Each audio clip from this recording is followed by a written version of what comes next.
Boa tarde a todos. Hoje nós vamos apresentar para vocês um artigo bem interessante do processamento de ligas de níquel com técnica da manufatura aditiva, utilizando plasma por arco transferido. A nossa equipe é formada por mim, Andressa, o Matheus, o Murilo e o Vitor. Eu vou começar com uma breve introdução e depois definir o objetivo do artigo. E agora falando um pouquinho sobre a manufatura aditiva. Basicamente, a MA ela é um processo de fabricação que consiste na construção de componentes através da deposição de múltiplas camadas, né, para se obter uma geometria específica.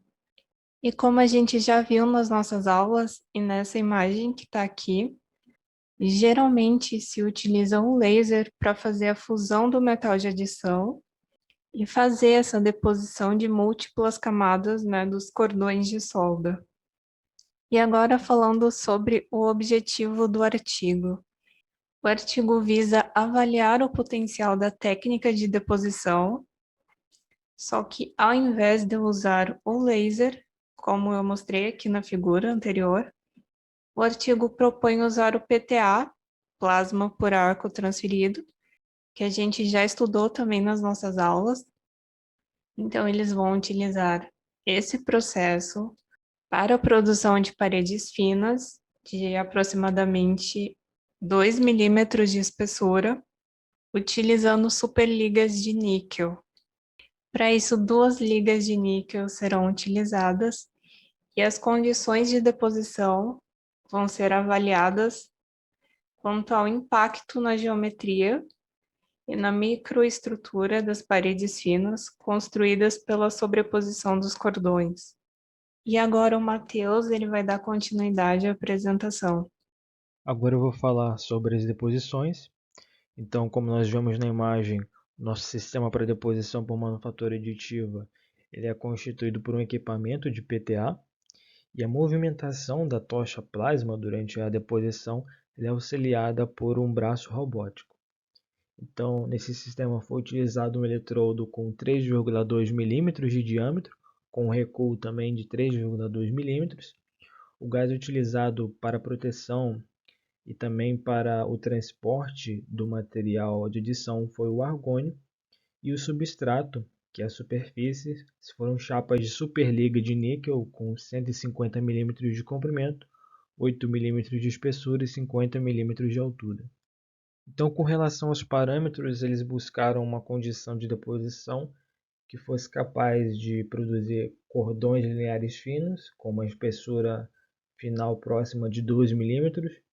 Os cordões também deveriam apresentar uma largura um pouco superior para permitir um acabamento final por usinagem e também uma molhabilidade adequada a fim de permitir a construção de uma parede. Nesse caso, foi requerida uma molhabilidade próxima de 90 graus.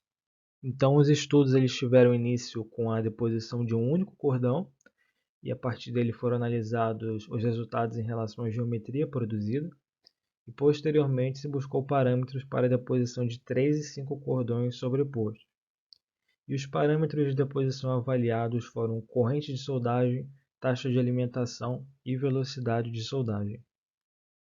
E foi construído ainda um sistema de proteção contra a oxidação para essas ligas de níquel durante esse processo de deposição de múltiplos cordões.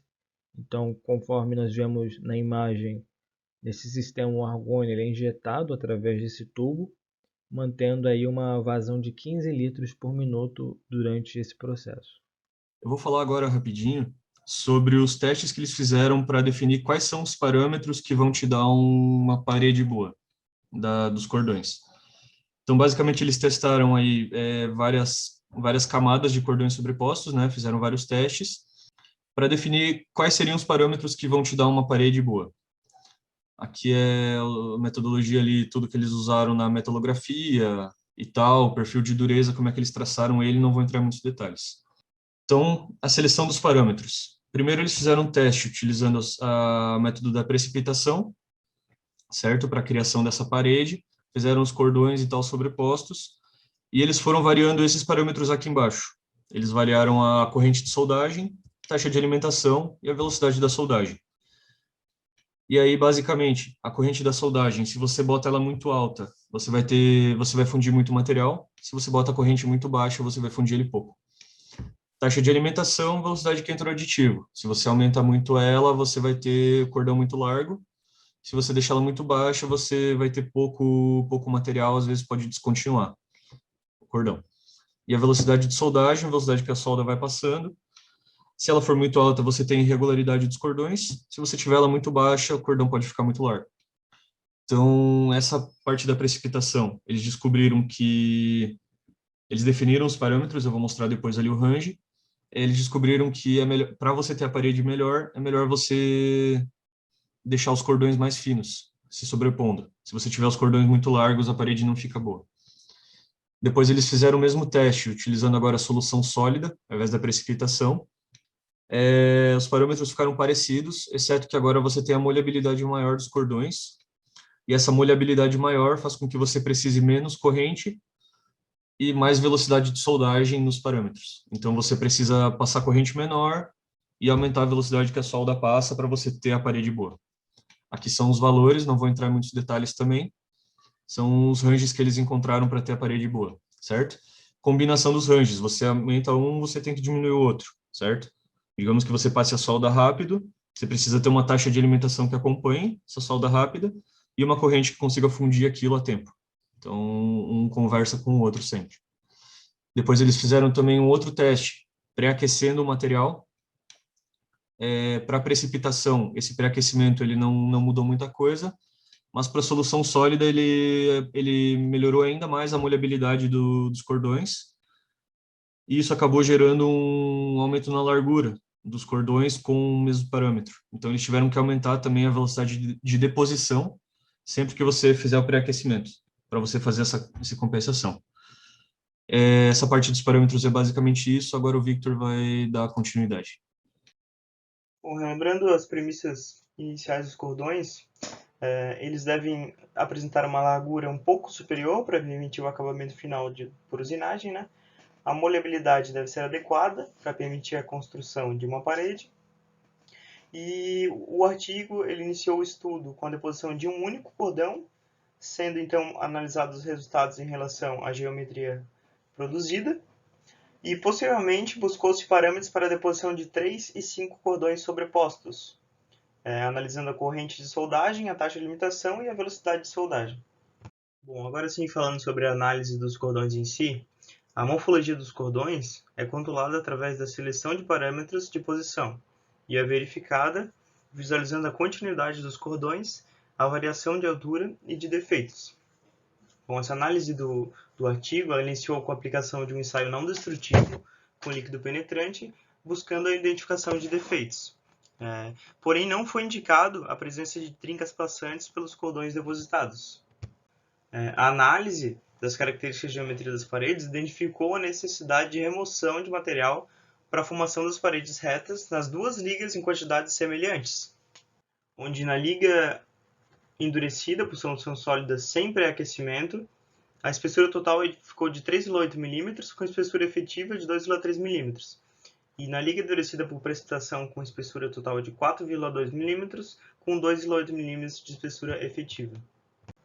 Levando em consideração as premissas de fabricação com 2 mm de espessura, a liga endurecida por solução sólida apresenta valores mais próximos. Essas diferenças significativas na quantidade de material a ser removido em função da liga depositada foram observadas nas paredes processadas com pré-aquecimento.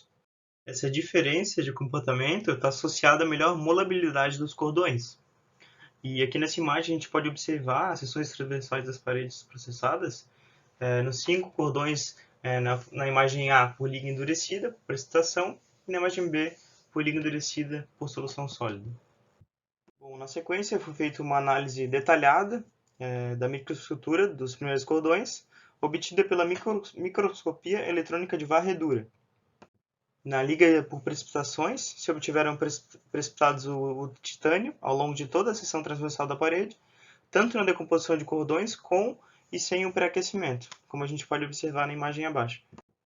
É importante frisar que essa microscopia eletrônica de varredura ela tem interação com o substrato e ela teve impactos diferenciados, dependendo da liga depositada.